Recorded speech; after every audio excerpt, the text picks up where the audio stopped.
So, positive emotions during change. Let me take a moment to introduce you to a young cancer patient called Tara. I had the privilege of meeting Tara when I was 19 years of age, when I was volunteering at Camp Quality.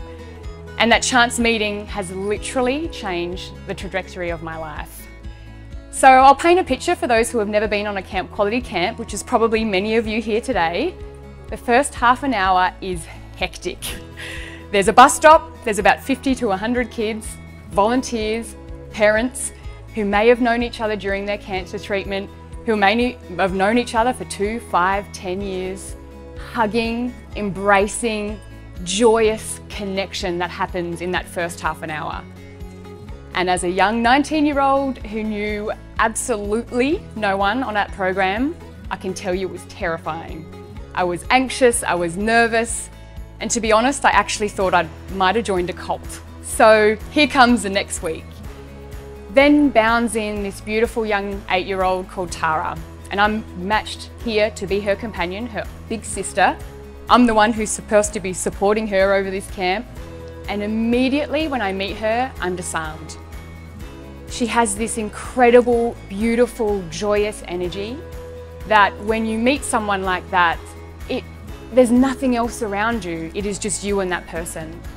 And this chance meeting with Tara led me to be curious about how too I might be able to create more positivity, connection in the relationships that I was having, whether that's with my colleagues, other volunteers, my workplace, my family.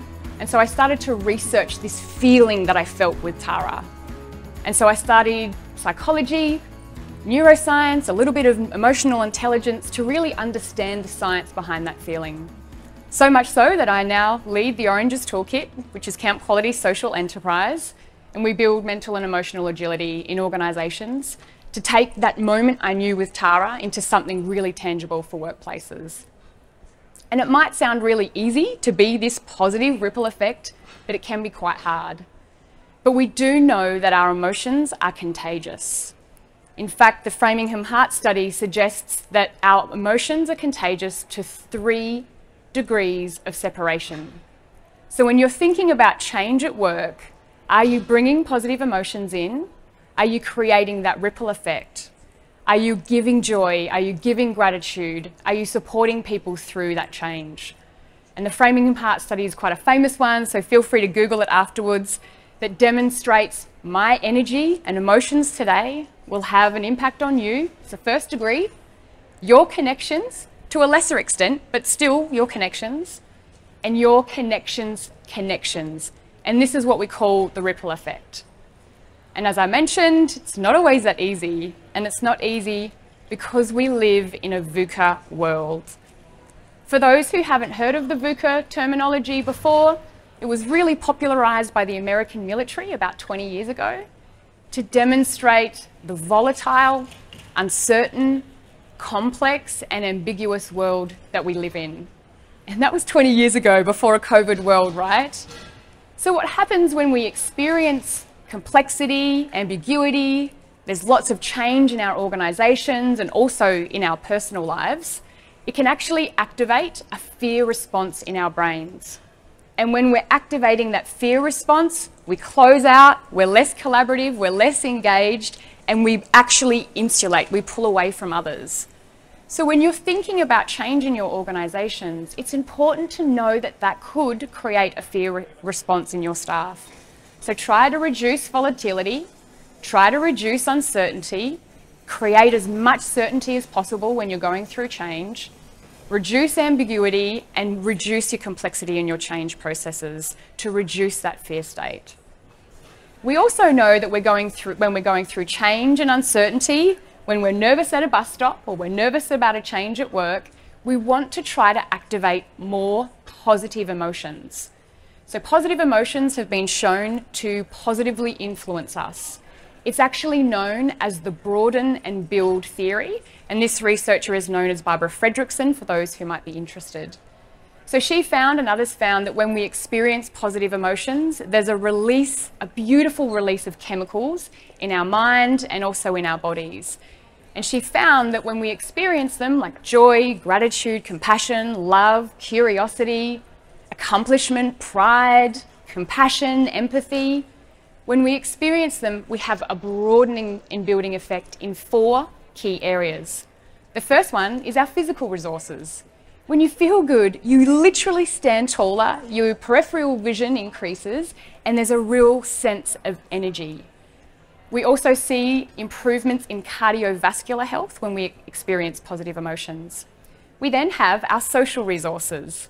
And I can tell you on the flip side, during COVID in Melbourne, the last thing I wanted to do was socialise with people after work. I pulled away and I didn't want to share my energy.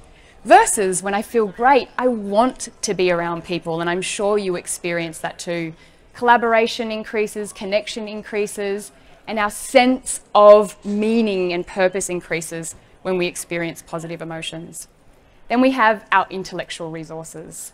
There's a beautiful little chemical, technically a neurotransmitter if we're getting a bit sciencey for you, but it's the end of a 2-day conference, so I'll just say chemical, that is released in our brains when we experience them. It's called dopamine. And when we get a dip of dopamine or a hit of dopamine, it can actually fuel the front part of our brain, which is great for problem solving, strategic thinking, creativity, and regulating our emotions.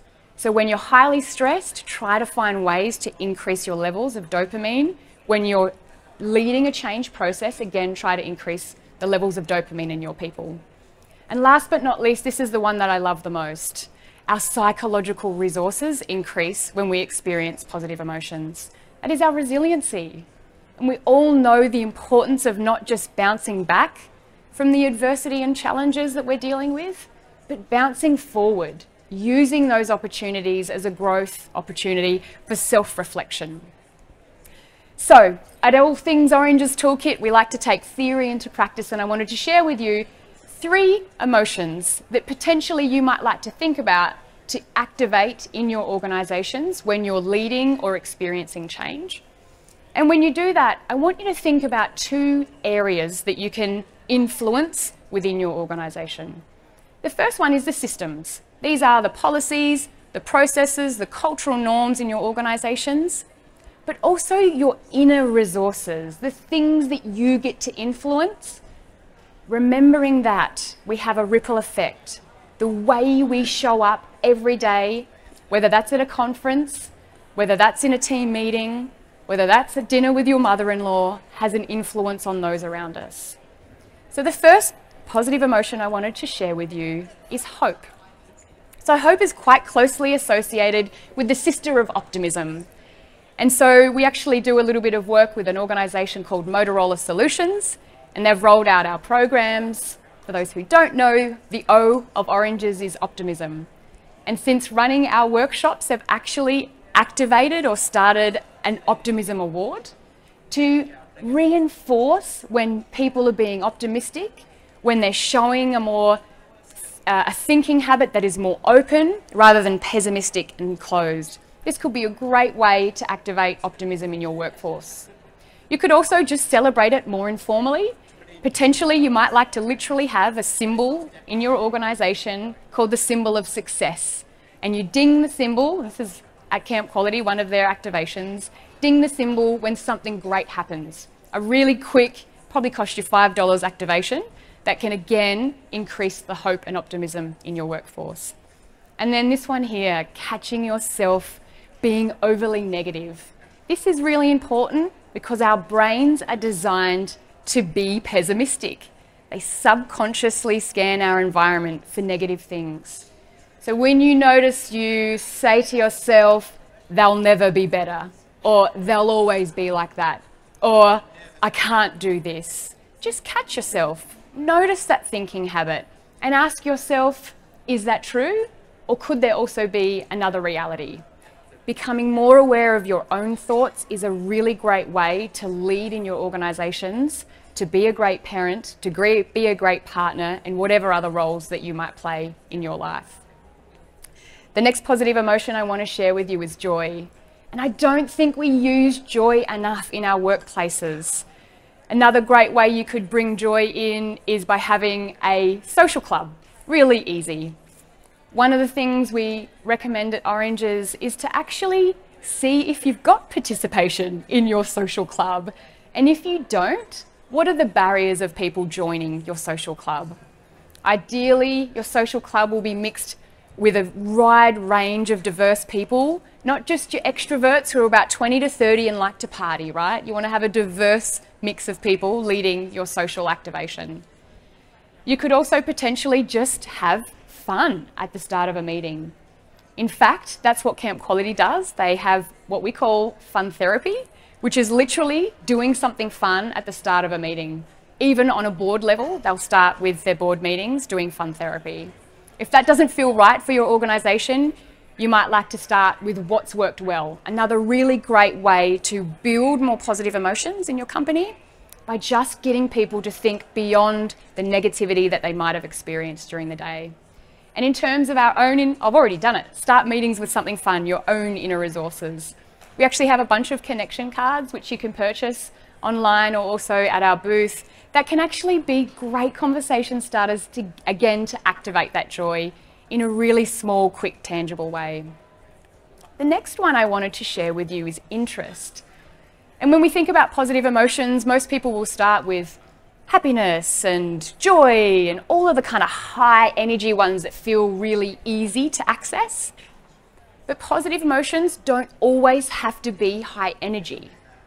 What I love about interest is that it's closely associated with curiosity and it's closely associated with having a growth mindset. So for those who don't know, Microsoft love growth mindsets so much that they actually are training and equipping all of their staff globally with the tools to develop a growth mindset. So you might like to do growth mindset workshops. A really great researcher in that space is a lady called Carol Dweck, for those who might be interested. And then in terms of your inner resources, I'm sure your grandma has said to you, you got 2 ears and 1 mouth. And so try to activate your listening skills, asking more questions than telling more answers. If you're a leader, this is absolutely a crucial skill to increase the empowerment of your people and to enable them to have an inner capacity to make decisions rather than you keep telling them what to do. Taking a coaching approach is a really interesting way to build engagement. So some of you might be asking, but hang on a minute, aren't you talking about positivity all the time? Is that realistic? Well, no, it's not. I'm actually not talking about positivity in a toxic sense. And sometimes we get so fixated when someone comes to us and says, I'm really struggling with this change process, or I've got a challenge at home, that we go straight to fix-it mode. We want to fix it for them straight away. Or we say to them, what's the silver lining here? And sometimes this desire to fix things and to create more positive emotions could actually be, unfortunately, removing this trust or breaking the trust that could happen in that moment. So the practice of being present when people are sharing negative experiences or are challenged by something is a really powerful tool. And the only way you'll be able to do that is if you're self-aware of your own emotions and you understand the interaction with other people. So building your emotional intelligence is absolutely crucial for you to be a leader, and particularly during change in your organisations. There's a guy called Daniel Goleman, for those who are interested in learning more. He's really one of the eminent researchers and thought leaders in this space. So some of you might be thinking, whatever happened to that young 8-year-old girl? Well, she's now 26, she lives in Melbourne, and she's absolutely still the same, absolute ray of sunshine. She's beautiful, she now volunteers for Camp Quality, and every time I see her, I'm reminded about the importance of showing up, being present, enjoying people's experience. And this is actually a photo of Tara and I at her Bollywood-themed 21st, which was absolutely filled with other Camp Quality kids who have grown together in their experience through some really traumatic, hard times in their lives. So I wanted to finish here by saying, if you're leading change in your organisations, ask yourself this question regularly, which is, what ripple effect do you want to create when you're thinking about change in your organisations? So thank you.